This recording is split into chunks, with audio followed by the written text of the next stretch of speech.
آج 15ویں صدی کے اندر اس ماڈرن دور کے اندر ہمارے نوجوانوں کو بہکانے کے لیے اور ان کو مس گائیڈ کرنے کے لیے بڑے خوشنما قسم کے نعرے، خوشنما قسم کے دعوے کر کے لوگوں کو راہ راست سے بھٹکایا جاتا ہے کہ دیکھیں جی یہ جو آپ کے علماء ہیں، آپ کے مولوی حضرات ہیں،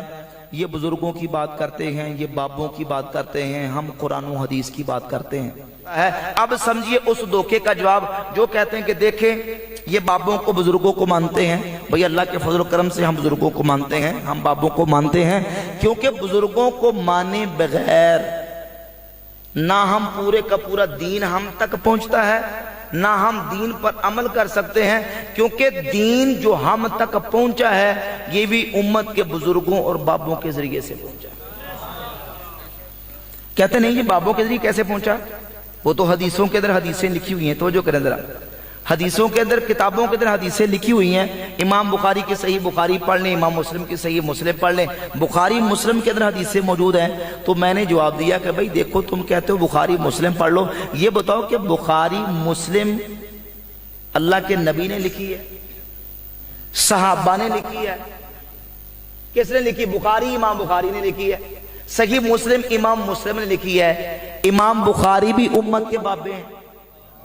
امام مسلم بھی امت کے بابے، اگر بابوں کو دین سے نکال دیں تو بخاری مسلم بھی ہمارے پاس باقی بچتی، بولے بچتی، بلکہ امام بخاری مسلم بھی اگر کوئی حدیث اپنی کتاب کے اندر لے کے آتے ہیں تو وہ حدیث بھی امام بخاری مسلم تک امت کے بابوں کے ذریعے سے پہنچی ہے۔ مثلا امام بخاری صحیح بخاری میں پہلی حدیث لے کے آئے، امام بخاری کہتے ہیں مجھے یہ حدیث میرے استاد جن کو اس دور میں یہ ٹونٹ کیا جاتا ہے کہ یہ بابے ہیں، یعنی گویا کہ وہ کہتے ہیں میرے بابے عبداللہ بن زبیر حمیدی نے مجھے یہ حدیث بیان کی، عبداللہ بن زبیر حمیدی کو یہ حدیث سفیان نے بیان کی،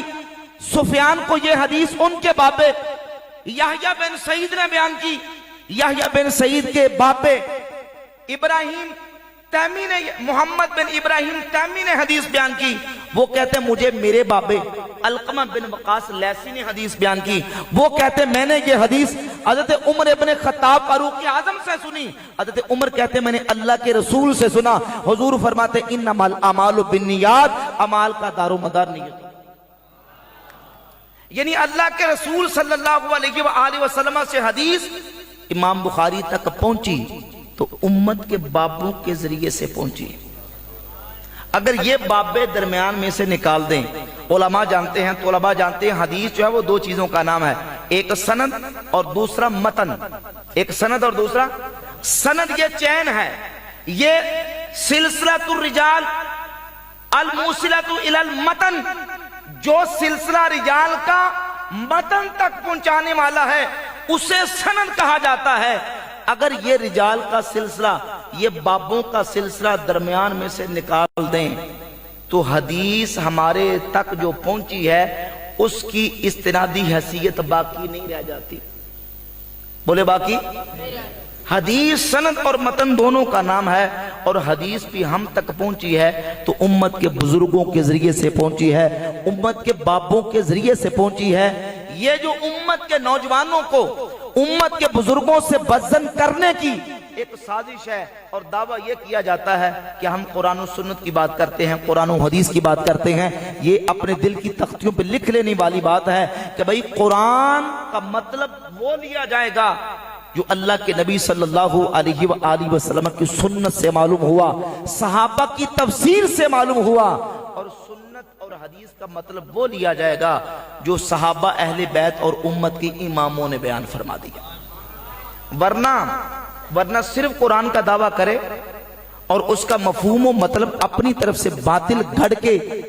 لوگوں کا ایمان عقیدہ خراب کرنے کی کوشش کرے تو اس کا وہ مفہوم نہ معتبر ہوگا، نہ قبول کیا جائے گا۔ بلکہ جامع ترمذی کتاب و تفسیر میں حدیث ہے کہ رسول اللہ صلی اللہ علیہ وآلہ وسلم نے فرمایا من قال فی القرآن بغیر علم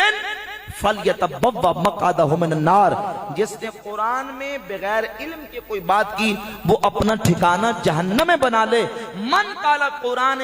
بِرَأْيِهِ فَلْيَتَبَوَّأْ مَقْعَدَهُ مِنَ النَّارِ، جس نے قرآن میں اپنی رائے سے کوئی بات کی وہ بھی اپنا ٹھکانہ جہنم میں بنا لے۔ یعنی قرآن کی تفسیر اپنی رائے سے بغیر علم کے کرنے کی اجازت نہیں ہے۔ قرآن کی تفسیر بھی ہوگی تو سنت رسول کی روشنی میں، صحابہ کی تفسیر کی روشنی میں کی جائے۔